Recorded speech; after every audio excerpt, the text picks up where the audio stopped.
दोस्तों नमस्कार। नाद एकेडमी के यूट्यूब चैनल पर आप सभी का स्वागत है। मैं हूं पारस Raj Purohit, school lecturer music. आज हम पढ़ रहे हैं आरपीएससी 2018 में जो पेपर हुआ है स्कूल लेक्चरर का, उसका सेकंड पार्ट। और अगर आप आरपीएससी स्कूल लेक्चरर की तैयारी करना चाहते हैं या फिर यूजीसी नेट की तैयारी करना चाहते हैं या म्यूज़िक के किसी भी एग्ज़ाम की तैयारी करना चाहते हैं तो हमसे जुड़ सकते हैं। बैच चल रहे हैं, नंबर है 8741005166। तो इस पर कॉल करके आप जुड़ सकते हैं। चलिए पढ़ते हैं आज का प्रश्न है पहला, निम्नलिखित को काल क्रमानुसार व्यवस्थित कीजिए। काल क्रम समय के अनुसार व्यवस्थित करना है। दे रखा है पहला स्वरों की आंदोलन संख्या, दूसरा दे रखा है आर्चिक और गाथिक, तीसरा दे रखा है प्रमाण श्रुति और चौथा है वीणा के तार पर स्वरों की स्थापना। तो सबसे पहले क्या हुआ वो बताना है और धीरे धीरे क्या क्या डेवलप हुआ वो उसके बारे में हमको बताना है। स्वरों की आंदोलन संख्या अभी आधुनिक समय में आई। आर्चिक और गाथिक ये साम संगीत के पार्ट हैं, ठीक है, तो पुराना है। प्रमाण श्रुति, तो साम संगीत जब था उसके बाद भरत के समय भरत ने प्रमाण श्रुति बताई थी, भरत जी ने। और वीणा के तार पर स्वरों की स्थापना अहोबल जी ने की थी और उसके बाद हुई, ठीक है।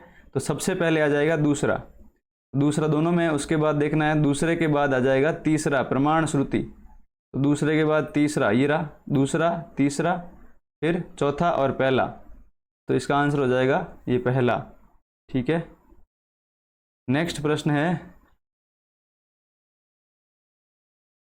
निम्नलिखित में से किन मतों ने अपने राग रागिनी वर्गीकरण में श्री को एक राग के रूप में माना है। तो श्री को राग रूप में किसने माना है?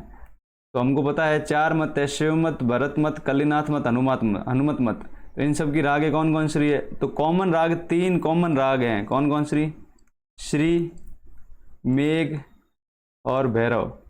ये जो तीन रागें हैं ये सब ने मानी है, चारों लोगों ने मानी है। तो इन्होंने सिर्फ श्री का पूछा है तो इसलिए आंसर तो भाई सब हो जाएगा। बाकी कौन कौन सी रागें हैं? तो देखिए, शिव मत और कलिनाथ मत इन्होंने क्या मांगी है, क्या मानी है? श्री, मेघ, भैरव और बसंत पंचम नट नारायण। बसंत पंचम और नट नारायण ये मानी है किन्होंने? शिव मत और कलिनाथ मत।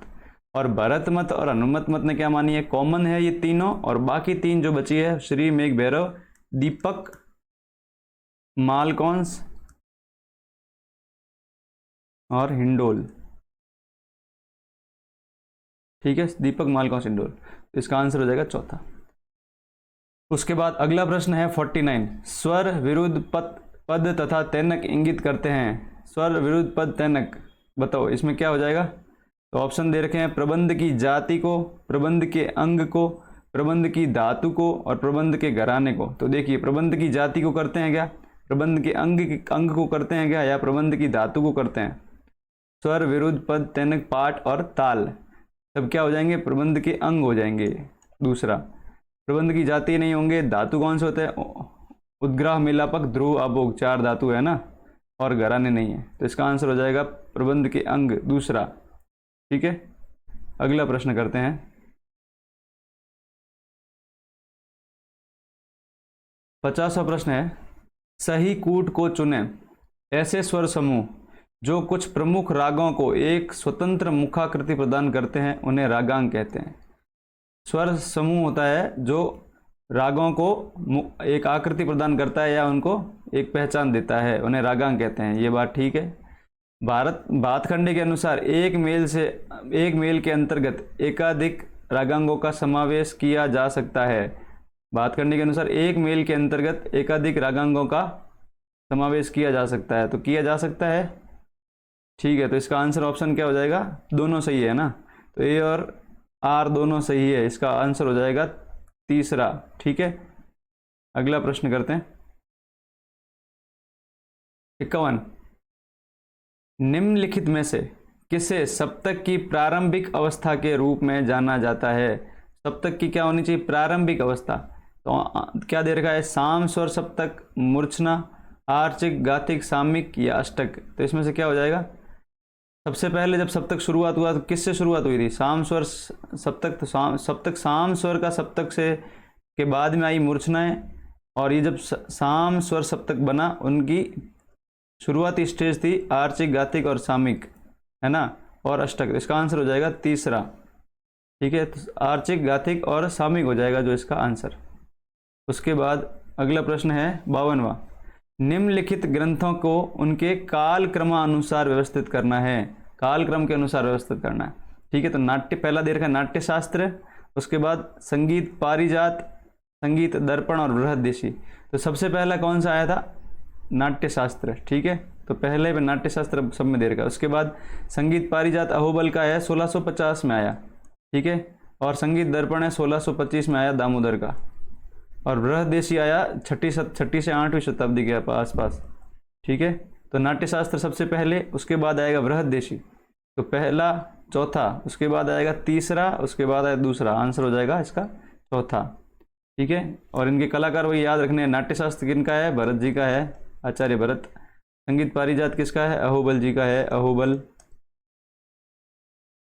दर्पण किसका है, दामोदर, दर्पण से दामोदर। और बृहददेशी किसका है, मतंग मुनि का, मतंग मुनि। ठीक है, मतंग मुनि ने ही राग शब्द की व्याख्या की सबसे पहले, ध्यान रखना। ठीक,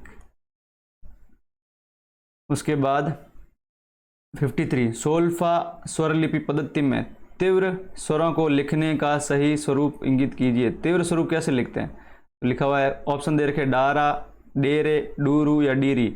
इसका आंसर हो जाएगा भाई डेरे। 53 का आंसर क्या, तीव्र स्वरों को कैसे लिखते हैं, डेरे लिखते हैं। उसके बाद अगला प्रश्न है 54, निम्नलिखित में से किन विद्वानों ने बिलावल को एक अपना शुद्ध सप्तक माना था। बिलावल को शुद्ध सप्तक किसने माना। ठीक है, तो सबसे पहले जो माना मोहम्मद रजा जी ने माना था। तो 1 और 2 ऑप्शन है और 1 और 3 ऑप्शन है। तो अहोबल जी ने नहीं माना था भाई, सबसे पहले मोहम्मद रजा, और तीसरा ऑप्शन साथ में है, इसमें तीसरा काट दीजिए, अहोबल नहीं है। तो आंसर हो जाएगा सवाई प्रताप और मोहम्मद रजा। मोहम्मद रजा और सवाई प्रताप इसका आंसर हो जाएगा। ठीक है, अगला प्रश्न है 55वां, फ्लैट या शार्प के जो चिन्ह क्लेफ के तुरंत बाद लगाए जाते हैं उन्हें क्या कहते हैं। तो पहले क्लेफ लगा दिया और उसके तुरंत बाद शार्प या अगर लगाते हैं तो पूरी लाइन वैसे चलती है, उसको क्या बोलते हैं। ऑप्शन दे रखा है आवश्यक की सिग्नेचर, दूसरा आकस्मिक की सिग्नेचर, तीसरा सिंकोपेशन या चौथा लेजर लाइन। तो इसको बोलते हैं आवश्यक की सिग्नेचर। तो हम जैसे क्लेफ वगैरह लगाते हैं, जैसे बास क्लेफ या ट्रेबल क्लेफ कुछ भी लगाते हैं, उसके बाद जस्ट हम क्लेफ के तुरंत बाद जो चिन्ह लगाए जाते हैं उसको बोलते हैं आवश्यक की सिग्नेचर। ठीक है, उसके बाद है 56, नेरावल किसके समकक्ष है। ऑप्शन दे रखा है ध्रुपद, ठुमरी, लक्षण गीत या बोल आलाप या बोल तान। तो इसका आंसर हो जाएगा भाई बोल ताल या बोल आलाप। ठीक है,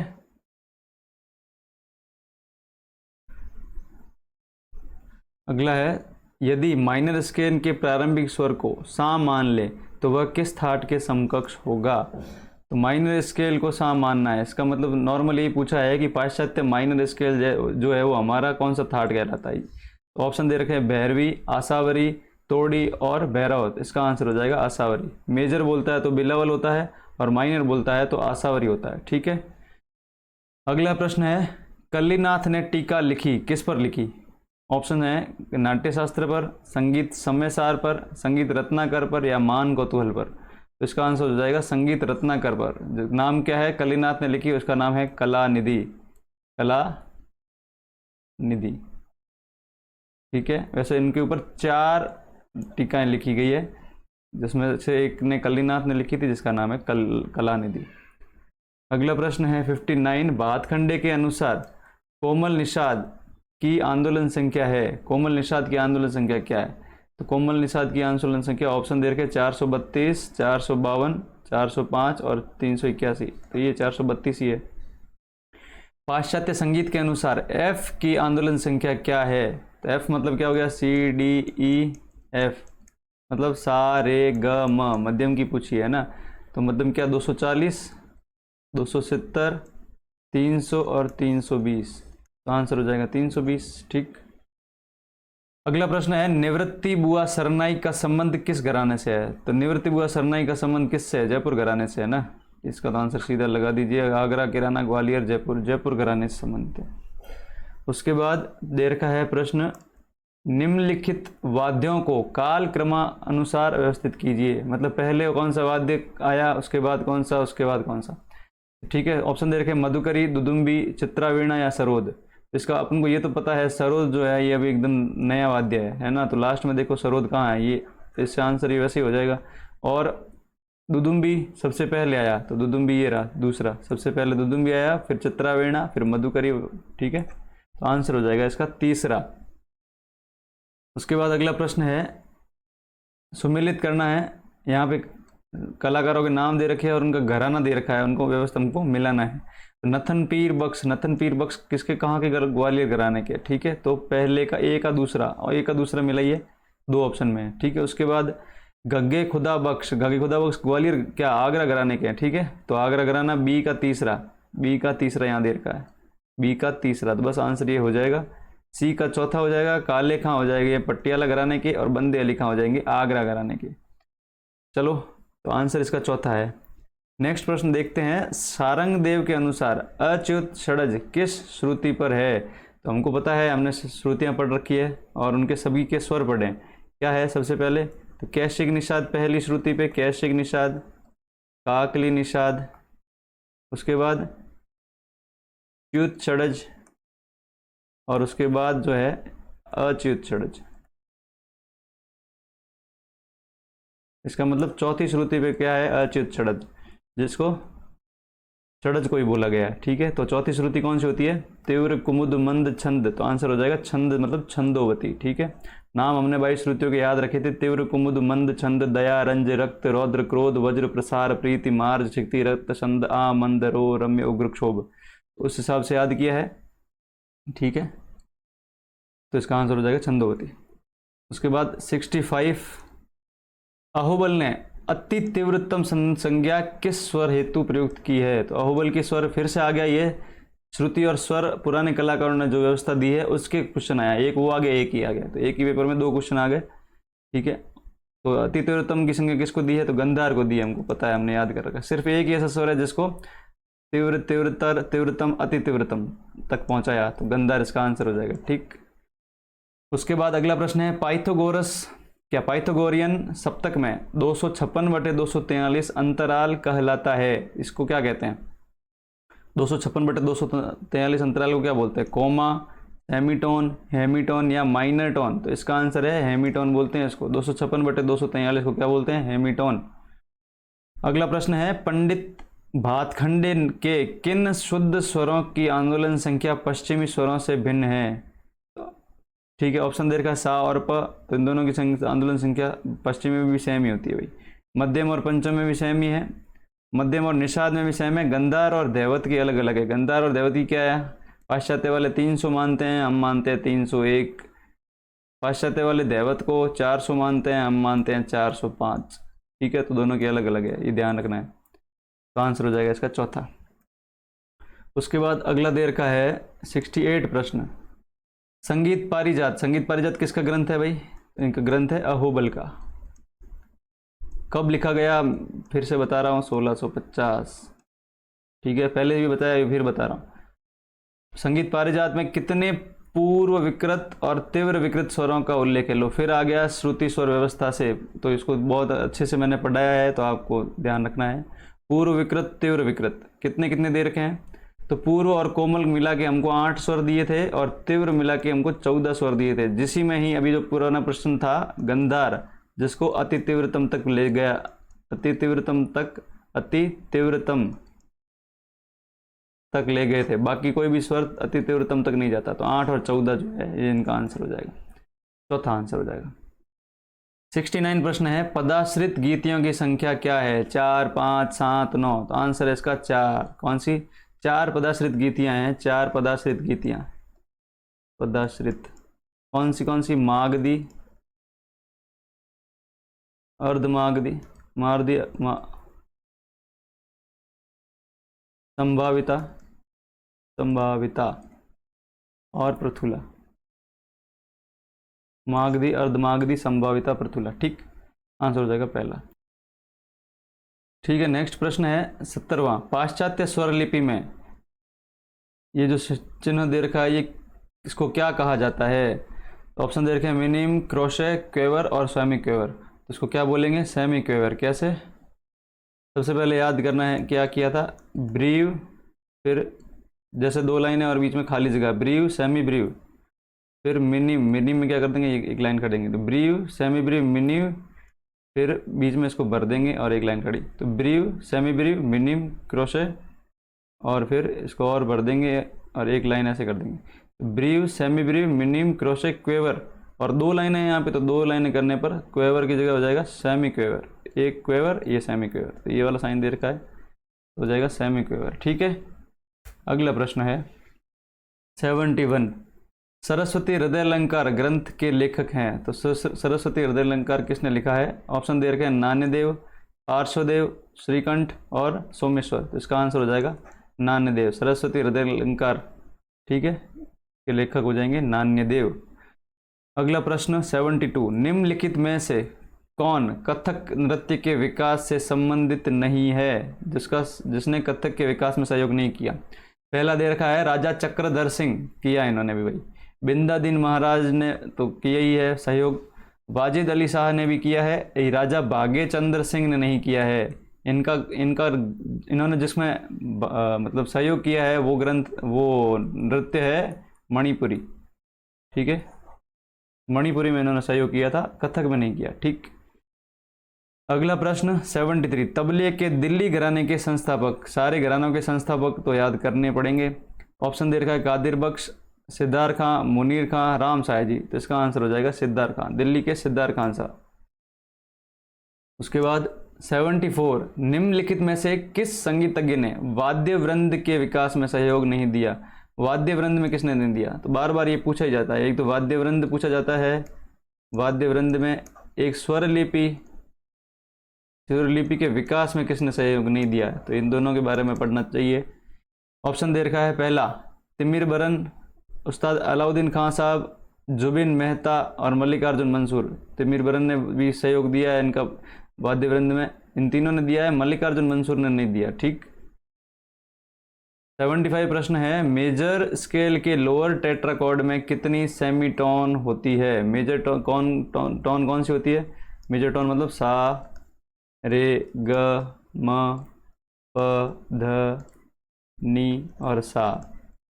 ठीक है, लोअर टेट्राकॉर्ड कौन सी हो जाएगी? ये वाली, और अपर ये।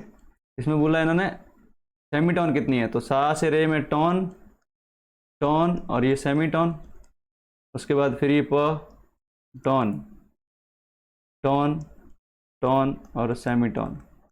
इसका मतलब क्या है? टोन टोन सेमीटोन, और ये टोन टोन सेमीटोन को टोन मिलाता है, तो ये है लोअर टेट्राकॉर्ड। तो लोअर टेट्राकॉर्ड में सेमीटोन कितना? एक ही है, तो बस आंसर हो जाएगा एक।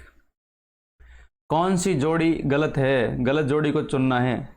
भरतनाट्यम तमिलनाडु का है, ठीक है, कुचिपुड़ी आंध्र प्रदेश का है, बिल्कुल ठीक है, सत्रिया अरुणाचल प्रदेश का है क्या?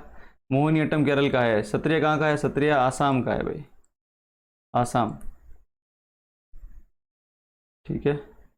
और भूपेन हजारिका ने इस नृत्य को शास्त्रीय नृत्य बनाने में सहयोग किया था, भूपेंद्र हजारिका को, और 2019 में क्या मिला? भारत रत्न। उसके बाद 77, कर्नाटक संगीत में मींड हेतु प्रयुक्त चिन्ह कौन सा है? मींड को किस तरह चिन्ह बनाते हैं कर्नाटक संगीत में? ऑप्शन दे रखा है अलग अलग, इसमें आंसर क्या हो जाएगा? ये चिन्ह नहीं बोलते, ये ऐसे भी नहीं लिखते, इसका तो यही हो जाएगा भाई तीसरा, मींड लिखने का तरीका ये स्लर ऐसे बनाते हैं। 78, कर्नाटक संगीत की 7 मुख्य तालों के जाति भेद से कितनी प्रकार बनते हैं? तो ऑप्शन दे रखे 35, 108, 175 या 225, इसका आंसर हो जाएगा 35। 2 तरीके के भेद होते हैं, एक तो होता है जाति भेद, और एक होता है गति भेद, ठीक है। जाति भेद कितनी? 7 ताल है, उनके 5 जातियां, ऐसे करके 7 पंजे 35 बनती है, और टोटल ये कितने हैं? तो ये 175 गति भेद है, ठीक है। उसके बाद 79, तो इसका आंसर जाति भेद 35 हो जाएगा, और गति भेद 175, ठीक है। 79 प्रश्न है, सितार में सर्वप्रथम तरब के तार लगाने का श्रेय किसे जाता है? ये भी क्वेश्चन बार बार पूछा जाता है भाई। इसका आंसर हो जाएगा, ऑप्शन दे रखे रहीम सेन, अलाउद्दीन खां, इमदाद खां, पंडित रविशंकर जी। इसका आंसर है इमदाद खान साहब, और इमदाद खान साहब के घराने से बहुत सारे प्रश्न पूछे जाते हैं। इमदाद खानी घराना के साहबदाद खां, इमदाद खां, इनायत खां, विलायत खां, सुजात खां, ये पीढ़ी से पूछे जाते हैं भाई। इनके गुरु कौन है, इनके चेले कौन है? कौन कौन है? साहबदाद, इमदाद, इनायत, विलायत, सुजात खां। ठीक है, अगला प्रश्न है 80। किराना घराने से संबंधित गायिका कौन सी है? जो किराने घराने से संबंधित गायिका मालिनी राजूरकर। मालिनी राजूरकर कहाँ है? ग्वालियर घराने की है भाई, ये तो ग्वालियर। चलो ठीक है, हीराबाई बड़ौदकर ये है किराना घराना। किराना केसर भाई केरकर जयपुर, और मोगू भाई इनकी गुरु जयपुर। यह अलादिया घराना। इसका आंसर हो जाएगा तीसरा। अगला प्रश्न है अनुकृतिवाद का संबंध कौन से आचार्य से है? ऑप्शन दे रखा है, पहला भावभट्ट, दूसरा भट्ट नायक, तीसरा शंकुक और चौथा अभिनवगुप्त। तो अनुकृतिवाद किसने दिया है? शंकुक ने दिया है। ठीक है, ऐसे याद कर सकते हैं, अनु को शंका बहुत आती है। अगला प्रश्न है 82। वोकल कॉर्ड के मध्य का भाग क्या कहलाता है? जो वोकल कॉर्ड होती है उसके बीच में स्थित होता है उसको क्या बोलते हैं? श्वास नली नहीं बोलते, क्रिकोइड नहीं बोलते। क्रिकोइड और थायराइड दो तरह की मांसपेशियां होती है, पर जो बीच में पार्ट होता है उसको बोलते हैं ग्लोटिस। ठीक है, नेक्स्ट प्रश्न है निम्नलिखित में कौन सा गुंजन कक्ष नहीं है? कौन सा गुंजन कक्ष नहीं है? ठीक है, तो ऑप्शन दे रखा है मुख, नासाविवर, फेफड़े या खोपड़ी में स्थित खोखले भाग। तो कौन सा नहीं होगा? देखिए, हम ये यहाँ से ध्यान रख सकते हैं, गले के ऊपर जितने भी भाग है उसमें अगर किसी का नाम आता है तो गुंजन कक्ष होता है।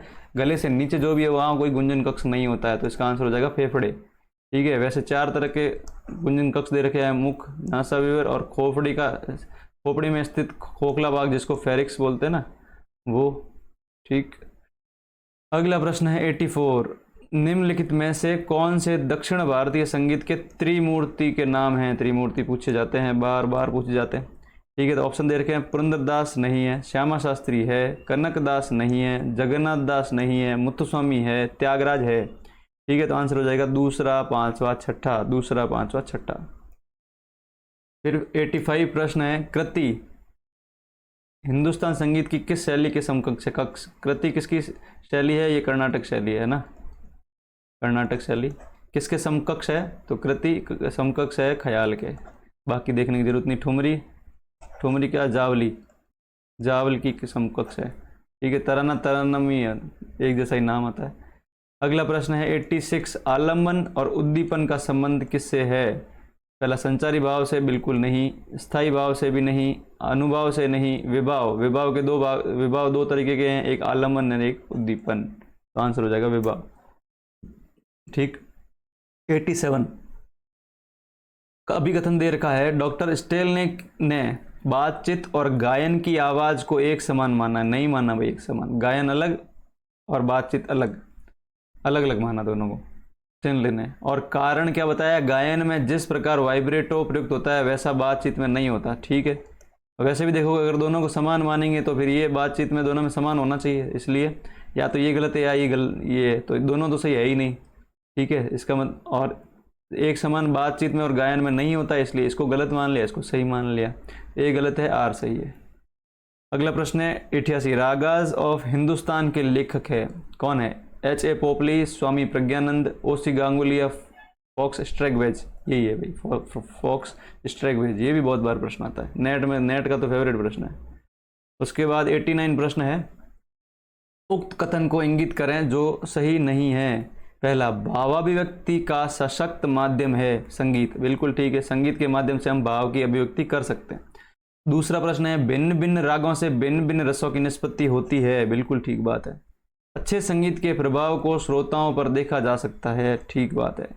संगीत के द्वारा एक निश्चित प्रभाव की प्राप्ति की जा सकती है, चाहे श्रोता की पृष्ठभूमि और मन स्थिति कैसी भी हो। भाई मन स्थिति कैसी भी हो, उसको अपन अगर खुशी की राग सुनाएंगे तो क्या उसकी पृष्ठभूमि वैसी रहेगी, और जो खुश है उसको भी वैसी राग सुनाएंगे तो क्या दोनों की पृष्ठभूमि एक जैसी, क्या मन स्थिति एक जैसी रहेगी? क्योंकि पृष्ठभूमि अलग अलग है तो नहीं रहेगी भाई। इसका आंसर हो जाएगा चौथा। उसके बाद 19वां आज का लास्ट प्रश्न है, क्योंकि इसमें 120 प्रश्न आते हैं, 30 प्रश्न पहले साइकोलॉजी के आते थे। ठीक है, तो आज फिर 19 या 90वां प्रश्न, लास्टवा प्रश्न है। कार्ल ई शिशोर के मानकीकृत सांगीतिक योग्यता परीक्षण का नाम क्या है? बस यही प्रश्न बार बार पूछता है। चिल्ड्रन अचीवमेंट टेस्ट नहीं है, म्यूजिकल एप्टीट्यूड प्रोफाइल बिल्कुल भी नहीं, साइकोलॉजिकल एंड म्यूजिकल एबिलिटी नहीं, मेजर्स ऑफ म्यूजिकल टैलेंट, जो कार्ल ई शिशोर है इन्होंने बोला था म्यूजिकल एप्टीट्यूड टेस्ट नहीं बोल सकते इसको, ये होता है मेजर्स, जिससे हम क्या करते हैं, इसके संगीत का परीक्षण करते हैं, हम मेजर्स लेते हैं। तो ये थे आज के 90 प्रश्न। अगर आप आरपीएससी और नेट के लिए पढ़ना चाहते हैं तो आप मुझसे संपर्क कर सकते हैं 8741005166।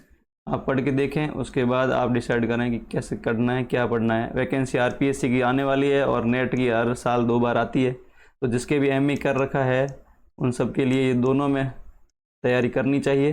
ठीक है, तो मिलते हैं अगले वीडियो में। धन्यवाद, और सब्सक्राइब कीजिए भाई, अगर आप वीडियो ठीक लग रहा है तो सब्सक्राइब ज़रूर कीजिए। धन्यवाद।